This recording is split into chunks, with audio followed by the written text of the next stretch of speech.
Radicchio d'Oro, 23esima edizione nel segno di una rinnovata, straordinaria tradizione che ha visto nell'Albo d'Oro personalità di assoluto rilievo nazionale ed internazionale. Quest'anno, dopo le difficoltà segnate dal Covid, si è tornati in presenza, rigorosamente muniti di mascherina, nel caratteristico e suggestivo ambito del Teatro Accademia di Castelfranco Veneto, provincia di Treviso. Spettacolo, sport, scienza, imprenditoria, enogastronomia, gli ambiti contemplati nel ricchissimo menù della manifestazione, articolata come di consueto con un momento ufficiale di premiazione ed una successiva cena nel ristorante storico a cui si deve proprio lo studio e la realizzazione di questo nobile progetto. Nobile perché valorizza la produzione del territorio e perché propone modelli assolutamente eccezionali che con il loro contributo hanno saputo far crescere il paese grazie a valori quali studio, sacrificio e tenacia. Prendiamo ad esempio due degli ospiti illustri della manifestazione che non riusciremo a citare nella loro completezza: il virologo Giorgio Palù, presidente dell'Agenzia Italiana per il Farmaco,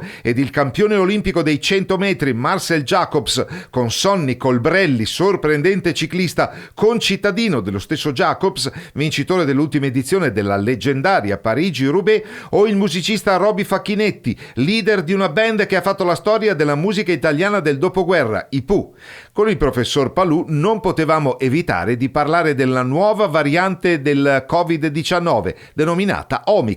È troppo presto per dire, uno, se questa diventi dominante, due, quindi se sia più contagiosa, due, se sia immunoevasiva. Ci vorrà almeno un paio di settimane e oggi ci sono tecniche molto semplici, per cui con la biologia sintetica costruiamo tutta questa nuova proteina S mutata, siamo in grado di rivestire un virus che utilizziamo come strumento per infettare le cellule, quindi in un paio di settimane sapremo se gli anticorpi indotti dalla vaccinazione neutralizzano questo virus con la stessa efficacia o efficacia inferiore. Terza cosa, non si può nemmeno dire che questo virus sia più virulento. Ho sentito i colleghi a Johannesburg e mi hanno parlato di sintomi molto lievi. La cosa che si può dire invece è questa, che dove non si vaccina c'è la possibilità che il virus si propaghi di più. Propagandosi di più replica. Il suo mestiere qual è? Quello di fare mutazioni. Perché? Per adattarsi all'uomo, ma non per ucciderlo, per infettarlo meglio e per persistere di più. Marcel, scusa, gli inglesi non sanno proprio perdere.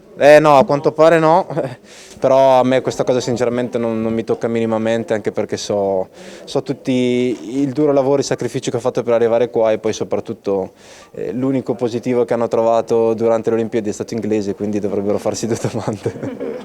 Senti, ma una domanda fondamentale è: ti piace il radicchio? Certo che mi piace, l'ho sempre utilizzato, l'ho sempre mangiato, quindi credo che sia il posto perfetto. Oro anche questo? Oro ancora meglio, perché diciamo che va a completare quello che c'è stato quest'estate. Sente, lei viene da un'area, è originario di un'area che ha vissuto in maniera estremamente intensa questa emergenza pandemia.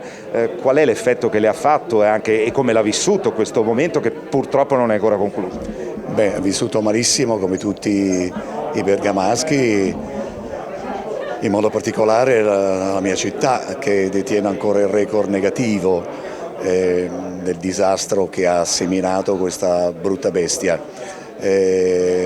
Certo, Bergamo ha sofferto veramente tantissimo. Ora c'è nei bergamaschi la volontà veramente di dimostrare di andare avanti, perché quello non c'è altra alternativa, senza mai dimenticare quello che è accaduto